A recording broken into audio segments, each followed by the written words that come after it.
Hello, hello, everyone. Welcome to One Primetime. Incredible guest today, incredible announcements. We're going to get started at about 3 after. I'm going to start some music, and just happens to be one of my favorite songs. So hang on. Hey, Taylor. Hi, I'm not hearing the music. Well, I'm this because I'm Okay, I was excited. too loud, just right. Can't hear it. You can't hear it? Mm-mm. Oh, here you go. It's coming in.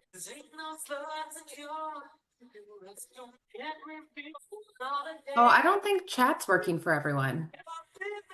Oh yeah, chat's disabled. It's what? It's disabled. I don't know how to enable it though. See if I can. Okay, I'm going to work on it because I know how to do this. She Okay. said, There we go. There's everyone coming through. Kathy the tech whiz. they're working? Yes. Adrian, Provost, they are showing up for you, my friend. Welcome, everybody. Thank you. One more minute. Sammy G is Adrian's #1 fan. Salute, Sammy. Fort Mill, South Carolina. Hey, Allison. Hey, Jamila. Lufton, South Carolina. My East Coast people are showing up. Linda Luna, there is always music up here. Y'all can hear the music, right? It's really low for me. Okay, it's time. And do you know, I hope you could hear that music because that was the remix of Stevie Wonder's As. And what I love about that is taking that old vibe and remixing it with a little bit of George Michael, a little bit of other artists contributing. And Taylor, that's kind of what we're doing today. We're taking an incredible brand with incredible resources. We're remixing it.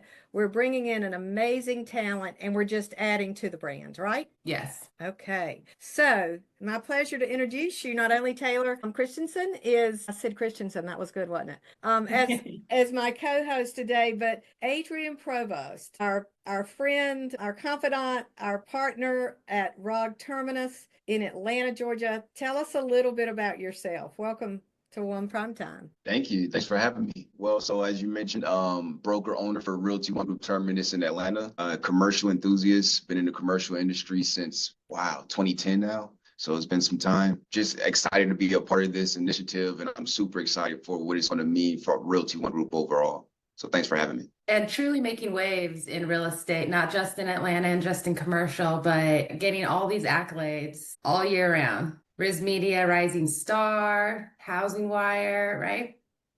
Thank you. Thank you. Congratulations. Well deserved. Same to you. And Kathy, wait a minute. We got a whole all-star cast up here. Wait a minute. Hey. Okay. So Taylor, you want to get started? I want to see who's in the chat line. I'm seeing a lot of our good friends from coast to coast. Ask a question. Who wants to know more about commercial? And I'm seeing a lot of people are saying, heck yeah. Hey, Let's what's talk up, about Scott? it. Let's talk about it. Can we start with the fun part? Let's start with fun. Let's Okay. showcase the brand. Take it away. So we all know what we're here today for. We're going to talk about Realty ONE Group commercial. And that's something we haven't said before, right? We've said, hey, we have some agents who do commercial real estate. We know that we're in residential real estate predominantly, but we've never said the name together, Realty ONE Group and commercial. So I'm really excited to be with the two, Kathy and Adrian here today to announce a bold new evolution of the Realty ONE Group brand. We're stepping into commercial real estate. And we're going to do so similar to how we experienced stepping into luxury real estate just 5 years ago. It's going to be through a new marketing division. So something that everyone can take advantage of. There are some rules and guidelines around it, but it's an opportunity for everyone in every market at Realty ONE Group to step into commercial real estate, to get trained and certified and learn what it means to produce in commercial real estate so that you can be successful in that step in your career if that's something that you're interested in.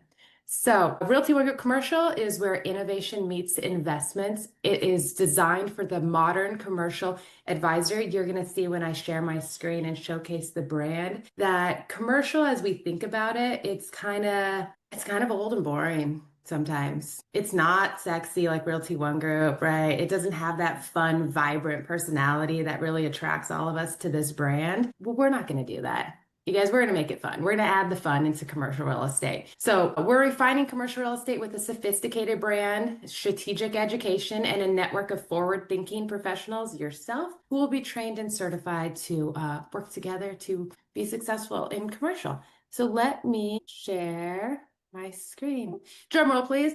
I was just getting ready to say, I feel like this needs a drum roll. I know. I should have teed up the music. Here's a quick look at Realty ONE Group commercial. It stays true to the black and gold, sophisticated, modern look of Realty ONE Group. We added in the commercial. We have a new iconic coin that will go alongside the commercial branding. You're going to see as I scroll through that the colors are still very Realty ONE Group, but there's like this like edgy, bold, a little bit masculine or assertive might be a better word, and very strategic look and feel to the brand. So you'll see I called out some words that as we were brainstorming through the emotions and the feeling of Realty ONE Group commercial, this is what kind of evoked our inspiration. So opportunistic, modern, approachable, strategic, bold, who we are, entrepreneurial, aspirational. Some look at the branding collateral, so the business cards. And this, again, this is like a sneak peek, a look at the brand development.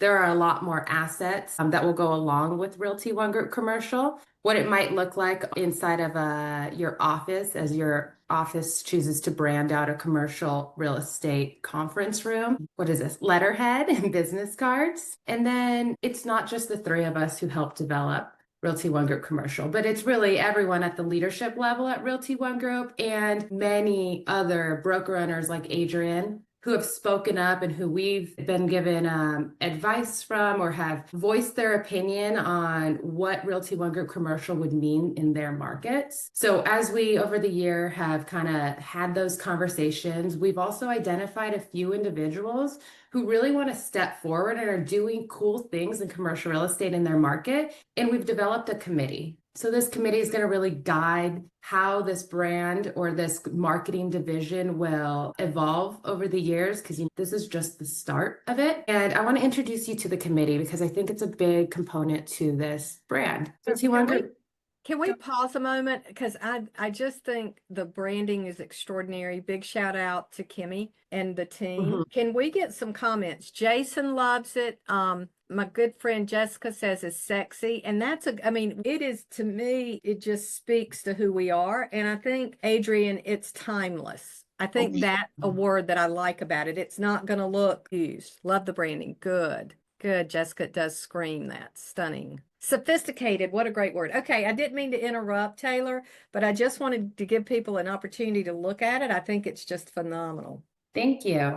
I'd love to introduce you to the Realty ONE Group commercial committee. So we have Adrian Provost, who is helping us lead the charge. He will be the trainer and he developed the course that goes along with Realty ONE Group commercial, and he will dive a lot more into that later today. He's with Realty ONE Group Terminus on this call. We just met him. And then James Dietrich with Realty ONE Group Supreme in Philadelphia, Pennsylvania, also with close to 20 years of commercial real estate experience. Jeff Adams, Realty ONE Group Arizona. And if any of you guys on the committee are on this call, just shout out so everyone can kind of see you in the chat. Jeff Adams has been with Realty ONE Group in Arizona. I should know this number for quite some time. And he's really been leading what commercial looks like in the Arizona and the corporate offices for a number of years. So we're so excited to have him on the committee as well. Colleen Whiteman, she is in Rochester, New York with Realty ONE Group Spark. Also a big head in commercial real estate, on the committee for commercial real estate in New York and doing a lot of business there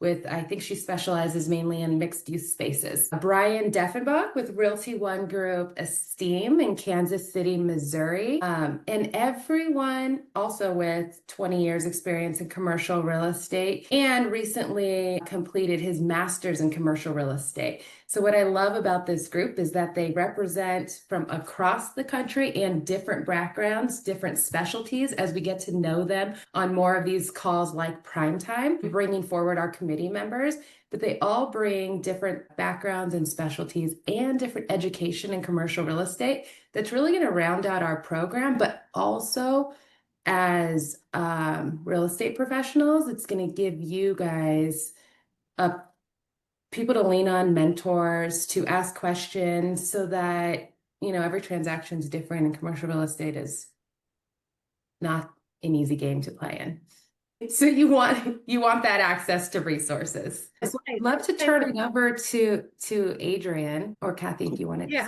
I want to say one thing, and you guys that know me know my I mean, I've got a ton of residential experience. I have such respect for this group because this, to me, commercial realtors are just the elite. I mean, I just have tremendous respect for they do math. I mean, like really good. And like algebra and trigonometry and all that. But in all seriousness, I am just so honored to work with this group. And I'm honored that now we have a pathway for people like me who don't have the confidence to go and really shine at an expert level because of the potential of this training. So the logo, it has to be accompanied with knowledge. And after that will come the wisdom to really change your direction and your professional career. So, having said that, I just want to take a moment to say thanks to each of these for serving the network and giving back like they are to make it better for all of us. Yeah, I love that. And I would just add to that again, for everybody on the call, like we're literally here for you. You know, this entire thing has been created to create more leverage, right, for us to increase our business, to help you perform better. Whether you've been practicing commercial real estate and you just didn't have all the tools and resources that you need, or if you're just getting started.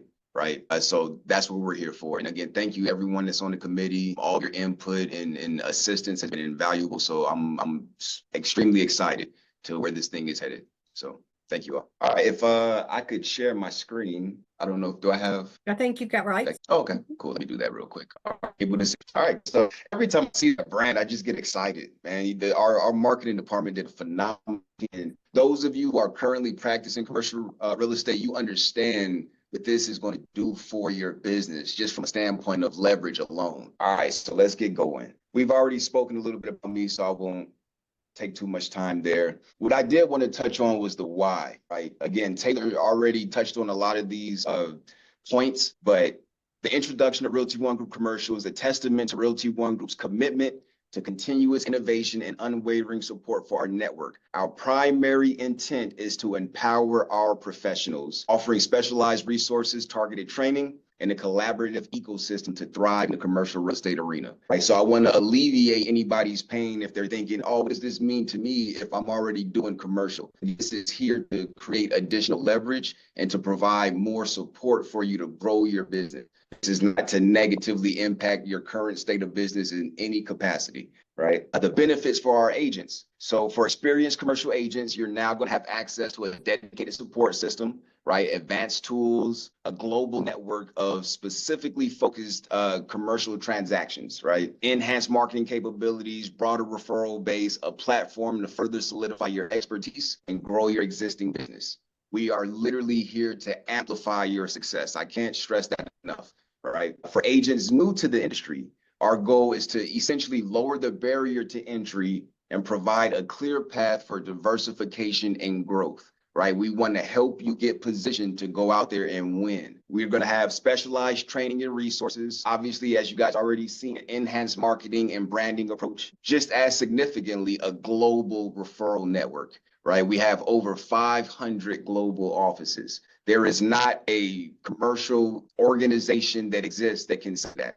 Right. We are literally the only one, 500 plus globally. So that referral network, and then again, being able to tap into various individuals, whether they're on the committee or whether they're local in your office, from a broker owner standpoint, is going to be massive to helping you grow your business. Benefits for our agents, enhanced networking opportunities, increased deal flow, access to resources and technology, professional development and mentorship, enhanced credibility and brand recognition, collaborative marketing and branding, specialized expertise, support and collaboration, and then discounted fees and pricing from various partners and vendors. So again, we're here to help equip you to win more business. For our owners and brokers, this is going to help create new revenue streams. It's going to enhance recruitment and retention efforts. It's going to increase your market share and brand prestige. And it's also going to provide you with turnkey support and systems. So again, we're looking at it from both sides of the coin, and we want to make sure that everybody is winning that wants to be involved and be a part of what we're building here. As mentioned, this is very similar in nature to the rollout of One Lux, right? So if you look at One Lux and the impact that that has had on Realty ONE Group, this is a very similar approach. It's just going to be done on a commercial level. Right. So this is not to interrupt or disrupt your current state of business. It is only here to enhance what you're already doing or what you choose to do in the future, right? All right. Going back to that point, our commitment is growth without disruption. It's crucial to understand that the rollout of this department is designed to be an additive force. It will not jeopardize any current opportunities or ongoing transactions. Instead, it will provide an additional layer of support, expertise, and resources to elevate the businesses of all who choose to participate.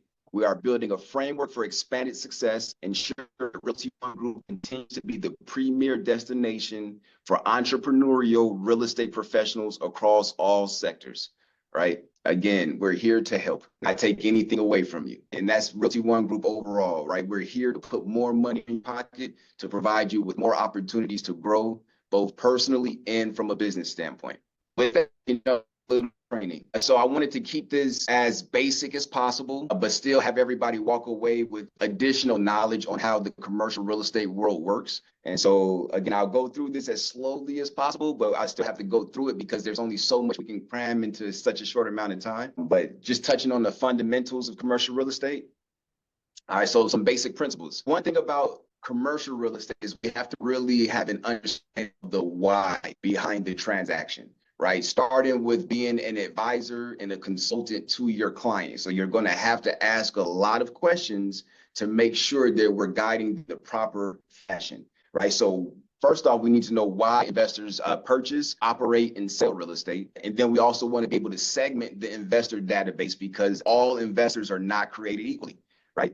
And then we're going to touch on some of the steps of the sales sequence. So first and foremost, just a very clear, basic understanding of residential versus commercial, right? So residential, typically smaller properties, single family homes, duplexes, quads. Commercial, we're dealing with larger properties, office buildings, industrial, multifamily, self-storage, you name it, retail. The clientele is going to differ pretty drastically, right? So in most cases on a residential level, you're looking at someone who's looking to acquire a primary residence, right? Versus somebody who's going into it for investment specific purposes. Even when we're talking about secondary vacation homes, right? It might not be primary, but it's also not the same valuation process as you would look at if you're considering purchasing a commercial asset. Right. Strategies. Residential often focus on property appreciation and then sometimes rental income. That's the reason behind purchasing that particular property. On the commercial side, we're going to really be emphasizing income generation through leases with businesses and long-term value appreciation. So we're mainly looking at the cash flow. There will be some instances where you're dealing with a vacant property or something of that nature where it's just an empty retail shop and somebody owns it and they need to get rid of it. They want you to help them dispose of it. But in most cases, we're going to be dealing with the cash flow aspect in commercial real estate, right? Whether that's on the sales side or the leasing side, whether it's tenant rep, landlord rep, we're looking at cash flow. We're looking at business usage. We're looking at someone looking to earn income from this asset. So what are some reasons to buy? Again, generate passive income streams, achieve a percentage return on your investment, capitalize on property appreciation, enhance value and explore upside potential, utilize tax advantages through write-offs and depreciation, leverage other people's capital for financial gains, opt for a stable investment offering more stability than stocks, attain higher returns compared to traditional bonds, engage in a more passive venture compared to other businesses, reposition properties for increased value and profitability, and then utilize properties for operational purposes as well. So if you're an owner user, for instance, what are some reasons to hold real estate?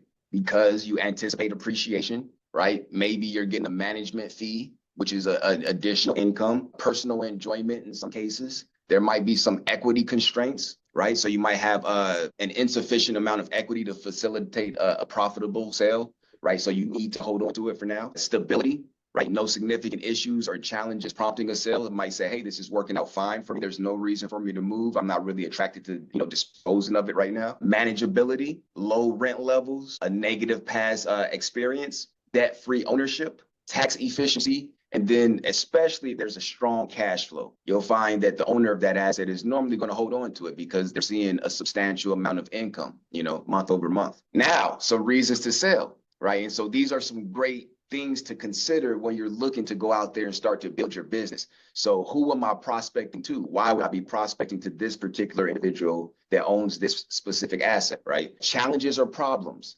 So addressing and resolving existing problems such as management issues, vacancies, lack of returns, health, marital issues, partnership problems, market conditions like we're seeing now, right, in the office sector, valuation, considering the current market price and capitalizing on favorable conditions, right? Change, opportunity. So seizing opportunities for potential growth and development. So these are a lot of reasons. Obviously, this isn't an exhaustive list, but there's a lot of reasons why someone would want to sell, right? I mean, these are some of the bigger ones. Now, understand the basics. So we have different tiers of investors, right? We have tier 1 investors, tier 2 investors, tier 3 investors. They're all going to have a different appetite for investments. They're all going to have a completely different risk tolerance level. Tier 1 investors are going to be the big boys. So we're talking REITs, life insurance companies, pension funds, banks. Tier 2 investors, we're looking at syndicators, developers, right? People who do this on a professional level. Tier 3, we're looking more mom and pop, right? Owners, smaller price points, and they're normally buying a smaller amount of properties less frequently than the first two, right? So again, they're not going to be attracted to the same asset. They're not going to be attracted to the same sort of yield, right? There's going to be different levels of investors, right? So you want to be able to identify those investors who you're dealing with, put them in the property, so you know how to speak to them in their language, so to speak, right? You need to know who you're dealing with. You know, Adrian, Yeah, one please. thing you said to me regarding in commercial property that I'll never forget, and I want everybody on the call to think about. You said behind every residential deal, you're looking into the face of a potential commercial transaction. And I had never thought about that. And as I look at this and I look at these tiers, you know, I want to say to everybody, in addition to this, what we're creating is an opportunity within the office that if you're thinking, you know what, that's hard, and I'm probably not going to do that, you're able to look and say, yep, my office has a commercial expert. So as you're in a watch party, as you're looking around the room, you may say, not me, but man, I'm glad I've got a partner in this, because again, that just, I'll never forget that. And that was years ago that you said that to me. And I think in my career, I've overlooked that opportunity forever. Yep. That's huge, Kathy. And I'm glad you brought that up. I know I can't recall the amount of inbound referrals I got at the former brokerage that I was at, because they did have an expert that they could rely on, right? Mm-hmm. Where they can say, and there was a ton, right? So thanks for bringing that up. Understanding the basics. Sorry, we just touched on that. So why invest in commercial, right? So again, it's not the same mind frame as a residential transaction. There are going to be reasons why people are specifically investing in the type of commercial asset that they are investing in, right? And you have to think about it. They're putting their dollars to work, right? And we understand that there's a lot of leverage. Most people aren't, even if they could, most people aren't going to go out and purchase a commercial real estate all cash, unless there's a specific reason for that, because they understand the power in leveraging their dollars. And so with that, if they have $1 to spend, they're going to be comparing what kind of return am I going to get for this dollar if it were in this particular investment vehicle versus something else, right? Whether that's stocks, bonds, commercial estate, whatever that may look like. So again, these are things that we want to make sure that we have a clear understanding of as we're dealing with various investors. And so again, some alternative investments might be bonds, stocks, or other real estate assets. And we have different, again, going back to the various tiers, we have passive investors, we have professional investors, we have people who are going to hold forever, right? We have syndicators, we have people who are in the 1031 exchange, right? So there's different reasons why they're deciding to act in the fashion in which they are, right? Most people are going to be chasing some sort of yield. So when we have an idea of what they're looking for from a yield perspective, we also have a better understanding of what kind of asset they should be coupled with, right? I mean, most of them, the more sophisticated the investor, they're already going to have a clear understanding of what they want to invest in. But in a lot of cases, especially dealing with tier 3 investors, they have no clue, right? Which is where we have to step in as a consultant and as an advisor and ask the appropriate questions to make sure we're actually assisting them in the appropriate way, right? As opposed to just assuming that, hey, you have some money to spend, you want to do commercial, here's something that's on the MLS that's commercial, right? It goes a lot deeper than that. And we'll touch on some of that a little bit more in regards to the valuation of these assets. But we are literally comparing the opportunity versus another opportunity, right? So it's not the same as shopping for primary residence. Adrian, we've got a great question from Scott Bergman at Authentic. He says, he thinks the timing for this is perfect. We all believe that. Thank you, Scott, for validating that. He says, what opportunities do you see upticking or growing for a new or seasoned agent who is thinking about commercial real estate, and what do they need to focus on? And I think this slide probably speaks to that. Absolutely. And so that's a great point, Scott. And I think that, all right, so and stay with me here. I think specifically in commercial real estate, it's always a good time for a transaction to occur. There's never been there's times where you can find that it's easier or there's lower hanging fruit. But I think that in commercial real estate, because again, once you understand the principles behind it, you understand that people are looking at money. They're not moved as much from an emotional standpoint.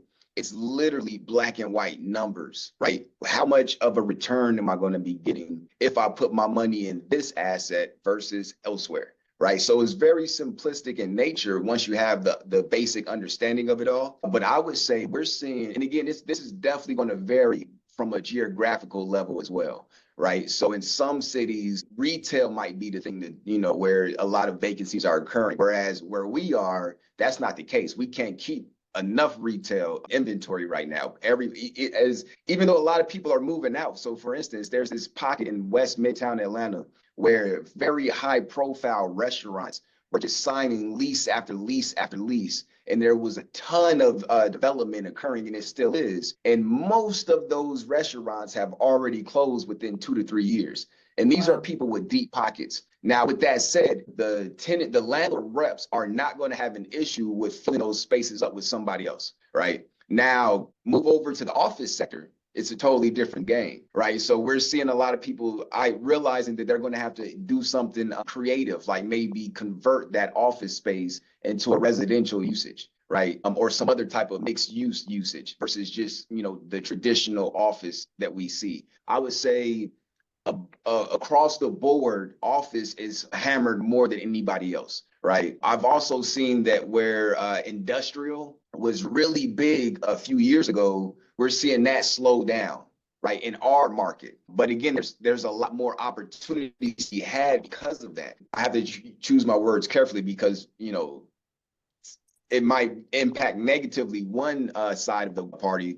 But in most cases, these are the best opportunities to reach out to somebody to say, hey, I have a solution for you. I can stop the bleeding. Because there are a lot of people, again, they're making their buying decision based off of how they penciled it out before they purchased the asset. And so when things aren't going according to plan, they have to pivot. So if you can see what's going on in your market, you can position yourself as the solution creator. Right. And so going back, just using office as an example, instead of everybody being down on where office is, this would be a great opportunity for you to learn as much as possible about the office sector and then get in direct contact with a lot of those owners who have to make a decision. Otherwise, they're going to lose the asset. And Adrian, a couple of things. My cat is like going crazy over your voice. Can you see her? I can't control her. Second thing is, and don't let me say more than I know. Taylor and Adrian, you guys have to you got to monitor me on this. But a lot of this course is going to be based on that adoption, and diversification, meaning that the committee is made up of people with different level of expertise, whether it be multifamily at a greater level, industrial, true commercial, whatever that looks like. The second part of that is we will have learning modules based where you can go in and you can get a really solid foundation for commercial learning. And then you'll be able to branch off and have more learning in those areas of expertise. So you may be able to say, hey, I'm never going to do high rise because I don't have high rise in my town. However, I will do industrial. So you'll be able to gain even more insight, knowledge, wisdom, and education in that module, if you will. Is that fair? Absolutely. And I think that that's a huge piece of what we're building. And that's so important for everybody on the call to understand. Because again, it's a global network, right? And it's going to be full of people with various expertises that we collectively come together and collaborate to make sure that all of our agents are supported. Right. So going back to Kathy's point, we don't expect everybody to be an expert in every single asset type. That is literally impossible, right? Regardless of how smart you are. So you'll have the resources and the support to be able to lean on to make sure that that deal can still be done successfully and appropriately to make sure your client is taken care of. Right. And obviously we'll get creative on what that looks like, depending upon where you are in the asset type. But that is literally one of the biggest reasons why we're creating this for all of us. Absolutely. I couldn't have said it any better. Sorry, I just saw Claudio's comment about cat. I know. I'm so All right. sorry, Pattern. Now, like, easy. All right. So that brings us to how much to pay for an asset, right? So again, depending upon the tier, depending upon the asset type, depending upon the location, there's a lot of different reasons of why you would pay a specific amount for a piece of property. And this is going to change across the board, right? So even if we're all investors and we're all analyzing the same property and we're all using the same formulas, we're not going to all get the same valuation for a lot of different other reasons, right? Again, my risk, my appetite for that investment might be completely different than Kathy's, right? Or I might fall in love with the architectural component and my brain starts to think about other things that can happen where Kathy is sticking strictly to the figures, right? And so, you know what I mean? So there's so many different things, but some of the biggest reasons are, again, the variances in the underwriting process, the diverse origins and expenses associated with equity or debt, right? So I might be able to get debt on that property for a different rate than Taylor might, which might change my valuation when I'm penciling it out. Distinct sources of income, right, including fees, disparate attitudes toward risk and reward, different expectations regarding yields, right? That's huge. Varied goals and time frames, different strategic approaches, right? Some people might look at it as a short-term hold and long-term development play. Somebody else might be looking at it as a long-term hold, as is, right? Which is going to completely change the underwriting scenario. Differences in sophistication levels among buyers, varied past experiences and future expectations. And that goes back to that local level. We find that a lot of people that are in 1031s deploy a lot of capital into our area in Metro Atlanta, and they're willing to pay a much greater price than people who are local investors, because the local investor might be looking at it and say, hey, well, I know I could have bought that same property for this amount 5 years ago. There's no way I'm going to pay this amount, right? So they're only looking at historical performance. They're not taking everything into account, right? So again, there's a lot of different reasons why, if you're shopping an opportunity, or if you have a listing and you're receiving LOIs or letter of intents on that listing, they might be all over the field in regards to pricing, right? That's because everybody has a different set of approaches when underwriting these opportunities. Going to the cash flow. Again, unless we're dealing with a vacant asset, one of the biggest things to consider is the cash flow. And different people assess the cash flow in a variety of ways, right? Some of the most important ways are what you see on the screen right now, right? So discounted cash flow analysis, net present value, right? Internal rate of return. And one of the biggest things, as you can see at the top of the bullet points, is the time value of money. A lot of people do not take that into account. Again, they're only looking at historical performance. This is not a residential asset, right? So whereas with residential, we can say, hey, this property that's identical to this property sold for this amount at this time frame, and that's why we're pricing our property at this. We can't go that basic when it comes to commercial valuations and think that we're going to come up with an actual number that makes sense, right? So some numbers that you do need to know, right, that are mandatory across the board is, most importantly, net operating income, right? So how much money is this property actually going to generate? A very simple formula for this one.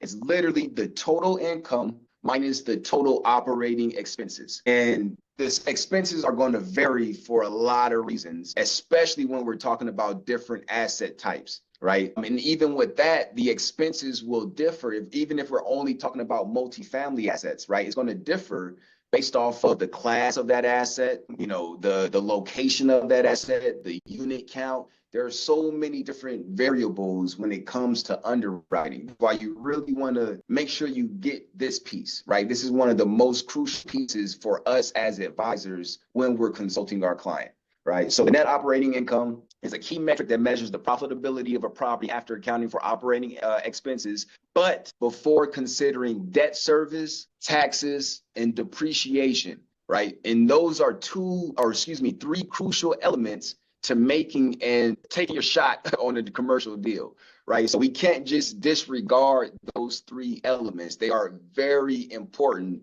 when we're underwriting an asset. It's this NOI is a foundational element in real estate valuation used to estimate fair market value and analyze property performance. Again, this is not the end all be all, right? A valuation, NOI, when divided by the cap rate, can help estimate a property's value. Debt coverage ratio, right? So this is where the lender gets involved. So unlike residential, where you're seeing if this person, based off of their income, can qualify for this loan, they are looking at the property first. So they want to, and sometimes they might not consider you at all, quite honestly, right? Depending upon what type of loan and money you're getting on it. But they want to make sure that the amount of income from that property is going to take care of the operating expenses and the loan debt, right? To make sure that you're making money after all expenses are taken care of, including that loan. Otherwise, they're not going to give you the loan because it's way too risky, right? So again, very basic principles, but this is just to give you an idea of some of the things that you should expect. And I won't go too in depth with some of these other ones, so I don't want to lose everybody. Cap rate is probably what most people on the call hear. This is not something that I use very often. Most people only use cap rate. And they're saying, hey, I'm looking for a 6 cap or I'm looking for a 10 cap. First and foremost, the higher the cap rate, probably the more challenging the asset, right? Whether the performance of it itself, the location of it, there's a lot of different components. So if you're chasing a 10 cap, be ready to deal with a very problematic asset, right? When we're talking about those tier 1 investors, we're looking at 3 caps, 4 caps, right? Their risk is reduced greatly. The return isn't quite as much, but when you're looking at it from a dollar perspective, they're deploying a lot more capital. So the returns are a lot larger, but the risk is reduced drastically. Again, we're dealing with REITs and life insurance companies. They're not in the business of taking, extreme risk and trying to make more money. They're like, no, we need a safe haven for our money, right? And we want to make sure we have a high quality asset that we know we're going to appreciate, that we know we aren't going to lose money on, right? Or there's a very low probability that we're going to lose money on this opportunity versus, again, somebody who's a less sophisticated investor who's looking for massive returns or crazy yields, and they're willing to take on more of a risk to chase those yields. And again, that formula is net NOI divided by the market value, right? So again, very basic formula. Then we get to NPV, right? The net present value. This is going to be the difference between the present value of cash inflows and the present value of cash outflows over a period of time. And the NPV accounts for time value of money, as I stressed earlier. This is huge, and it can be used to compare the rates of return of different projects or to compare a projected return with a hurdle rate required to approve an investment, right? So this is going to be a lot more in depth than, just looking at a cap rate. But it still doesn't take into account everything. And again, there's various ways you can value different types of properties, but these are just some of the most important ways. And this is the formula at the top. Adrian, I'm gonna let you pause just a minute. Will the training include structuring bulk sales as with the sale of a portfolio? Absolutely. So I think we're getting some really specific questions that I'm not even sure how to answer. And by the way, my cat thought you said cat rate, so she's really excited now. And so again, bulk sales. Yeah, absolutely. Portfolio sales are great opportunities, but yeah, that's more nuanced because we have to consider the different type of assets that are in the portfolio that we're selling off. But absolutely, and we would treat it from a valuation standpoint in a similar fashion as we would treat each individual asset. And then collectively, we would just bring those numbers together to come up with a valuation for the entire portfolio, right? And a lot of times when, again, depending upon what the client's needs are, when we're doing a portfolio sale, I would encourage my clients to also consider selling them off individually, right? And with that, we might have different pricing individually versus as a portfolio, right? Whether to incentivize one to purchase the entire portfolio at once, and then also to not disregard anybody who might only be attracted to one or two of the assets, right? You might have a portfolio of 6 different commercial properties, and a lot of people only want 2 of them. They're like, I don't want to buy the whole thing. I just want 2 of them. Not willing to pay a premium for those 2. Right. So we want to, there's different strategies that would be on a case by case basis. And then again, most importantly, what does your client need? Right. So if they say, I need to sell yesterday, then the strategy is going to be different than if they say, hey, well, I'm good. The cash flow is phenomenal. I can sit on this thing for the next 3 years. Right. And or if it's completely paid off and there is no balloon payment, I don't have to worry about, anything. I can just sit here, right, and wait until I get my number. So that's going to be largely determined based off of what the client needs more so than anything, and what you're looking to achieve from a pricing standpoint. But absolutely, that's something that we'll touch. And I'm getting some questions about structure of mentorship plans, compensation, that type thing. I'm gonna go a little bit country on you guys and say our first and foremost was the why. We want to teach you how to catch the rabbit, and then we'll split the hair. So this is about making sure that we've got you trained, ability is low, market share and compensation is high, and we will provide that. We're providing education on 2 levels. One will be for the broker owner, your affiliate, to introduce them, to help them best support you, which is, again, a vital role of having such talent on that committee, and offer different opportunities throughout that. We will say that each office is independently owned and operated of our affiliates, and then whatever that breakdown will be recommended by our team, but we are not creating a hard, solid form for that. Is that fair, Taylor? Absolutely. And Adrian? Okay.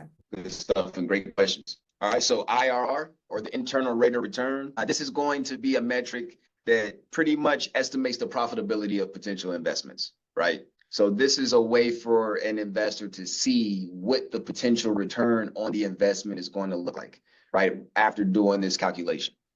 It's a discount rate that makes the NPV of all cash flows equal to 0 in a discounted cash flow analysis. Meaning, even if I'm comparing a multifamily asset versus the return I would get on a stock versus the return I would get on a commercial asset, this makes it apples to apples comparison. Right. So now we're not looking at all the different factors. We're saying after we do this formula, now we can literally have a true apples to apples comparison, so we can make the best decision possible when it comes to determining if I want to buy this asset or not, right? And so again, that's one of the bigger pieces too, which our job is as the consultant, because a lot of our clients will have no idea. And some of our clients don't even think to compare it against anything else. It's like, no, I want to make sure you're doing the best that you can with every single dollar that you have. Right. I don't want to just put you in this investment because it's the one that looks like it might make sense because I looked at the cap rate or something like that. That's crazy to me. Right. We have to go a lot further, a lot deeper. And the more information you'd be able to provide them. And then when you give them options, right, in an apples to apples comparison, it breaks it all the way down and they can say, OK, well, if we go this route, this is my return. If I go that route, this is my return on the same dollar spent. Right. So this is huge. Discounted cash flow analysis. This is probably my favorite. Right. So this is a valuation method that estimates the value of an investment using its expected future cash flows. Right. So now we're talking everything combined practically. Right. We're looking at the historical performance, but we're also looking at the future. Right. And we're taking into account the time value of money when we're doing this. You'll use the DCF to determine the value of an investment today based on projections of how much money that investment will generate in the future, right? So we're not looking at historical performance, cap rate, so on and so forth. This can help investors who are considering whether to acquire an investment opportunity. And this is one way that is really going to help them make sense of all the valuations and all the analysis that you're providing to them. This will help it up so they can make a solid decision and feel very good and comfortable about moving forward with that opportunity. So investor decisions, we're looking at pretty much the space market and the capital market, right? The space market, again, is the rental market. So this is our cash flows, right? The capital markets is the money market, right? Where the capital is coming from, how our capital stack looks, and obviously how they're interconnected. right? And again, I won't go too deep into this because I want to make sure we have enough time for everything else. I know we're coming up on it, but this is stuff that we would definitely jump into we're going to have a whole financing underwriting training course in addition, that's more advanced. So you'll be able to, just run through this stuff without a problem. What I do want you to see is the cash flow analysis worksheet. So this is how we come up with the cash flow. And we're taking, again, everything into consideration. So we're looking at the potential rental income, right? We're looking at the vacancies and credit losses. We're looking at the effective rental income. Then we're going to add any additional income that might be coming from that asset. Then that's going to be our GOI, or our gross operating income, right? And then from there, we're going to take away all of our operating expenses. And again, those operating expenses can be varied across the board based off of a lot of different factors, right? We want to take into account the loan, right? The debt service on it. And once we get all the way to the bottom, we're going to have ultimately what our NOI is, right? Our net operating income. From there, we're going to look at additional features that takes us to another level. Most people stop at NOI and they're only taking into account small or not even the full picture when it comes to operating expenses. And I will say this, brokers' jobs are to sell and agents' jobs are to sell the opportunity if it's there listening. So never just take what they're giving you in an offering memorandum as gospel, right? There's a lot more research and due diligence that's involved to make sure that those numbers are accurate. Otherwise, you can be underwriting an opportunity with false numbers, which will screw up the entire valuation, right? So again, and the more information you can get, the better. And again, I wish I had more time so I can go deeper into a lot of this stuff. But again, alternative cash flow worksheet. So this is, again, going to give you an apples to apples comparison as we're comparing various opportunities. So we can go down and see exactly what we're getting with this one versus the next, and so on and so forth, right? And then we have the sales sequence. I'm going to try to really speed it up because I just saw how much time we have. Yeah. I can go on forever. This is a great test to me, and a great example of the diligence and the expertise that's gone into this. And we've got some great questions. Taylor, I'm going to let you address, I'm going to pause for just a moment, the MLS and some of the products that are coming out, because we are coming up to the top of the hour. I don't want to cut you off, Adrian, but I want to make sure we respect people's questions. It's asking about MLS affiliations, and if we can just pause a moment and let you talk about some of the things that might be coming. So, like most things with Realty ONE Group, we're, as Kathy mentioned, we're focused on the training and education, right? So that you can make smart decisions and be the CEO of your own business. Through our partnership program, we will be partnering with people like, all of them aren't inked yet, Crexi and CoStar, LoopNet, Intel CR. If you're familiar with commercial real estate, you know that those are key players in the industry, but they have different focuses, and it depends where you are in your commercial real estate journey or how focused you are in commercial real estate, and everyone's going to be in a different place. Adrian and his commercial team, they have people who are solely focused only on commercial, and that works really well. Other offices are and other people are gonna have, I'm residential, maybe I'm Lutz, this is what I hear a lot, and I'm seeing opportunity and getting questions for opportunity in commercial, right? So I want to be certified and have enough access to be able to refer and partner with a commercial specialist like Adrian. And so you're gonna be able to choose your journey. The long answer is we're gonna have partnerships with negotiated rates, and there will be some syndication of your data and listings to feed and beef it up in the Realty ONE Group systems, like your OneSuite CRM and website having commercial filters, and the map on realtyonegroup.com to bring your listings to the forefront. Great explanation and great question. That was a great question. I think there's a lot of question about the training and some unknowns on the rollout, right? So today is a launch and introduction of Realty ONE Group Commercial, an introduction to Adrian, our head trainer for Realty ONE Group Commercial, and some of the content that you're going to get access to. So along with this in-depth training, and what I like about the training is there's going to be it's really practical. So there's it's not called homework, but there's going to be things to do to get your feet wet and really play with the data or play with the scenario so that it's actionable learning. That's the right word. Actionable learning in the training. And then once you complete that training, you'll get access to resources like the mentorship group or the committee, like scripts and how to farm for commercial, how to have these conversations, a vocabulary list, which is really, really useful, as well as the discounts and relationships with our partners. And then the way it's going to be rolled out is I would stay tuned for Summit. There will be a training component at Summit, and that likely might be the first one for agents, maybe one a little bit sooner. So there was a question about how the offices, independently owned and operated, are getting certified and being able to launch commercial. That's going to go office by office or brokerage by brokerage. So for the owners on the call, please reach out to us at coaching@realtyonegroup.com. We will get you certified first in Realty One Group commercial so you can open up that opportunity to your market and we can help you position yourself. Good stuff. Yeah. I know there's tons of questions coming in. You guys, we want to be good with our time. So being 10:59, please send those questions to commercial@realty, or I wish it was commercial. Maybe we need that email. We do. We do. What a To great coaching- idea. That one will bounce today. Tomorrow, send it there. Coaching Yeah. at realtyonegroup.com. Give us some time. Kathy and myself will address all your questions with you. And we're here to support you. We're so excited. Thank you, Adrian, for all of your knowledge, everything. Thank you, Adrian. Thank you, Taylor. This has been a lot of hours, a lot of investment. We've got you. Kuba normally says that. We've got you on this. And thanks also to the committee. What a great team. I just can't wait. And I got to say, thanks to Kuba and thanks to the leadership overall for being committed to this. Like the growth that we're going to see by including this in ROG overall. I mean, you guys are going to love it. There's no question about that. It's already making waves. So thank you all. Just getting started. Thank you.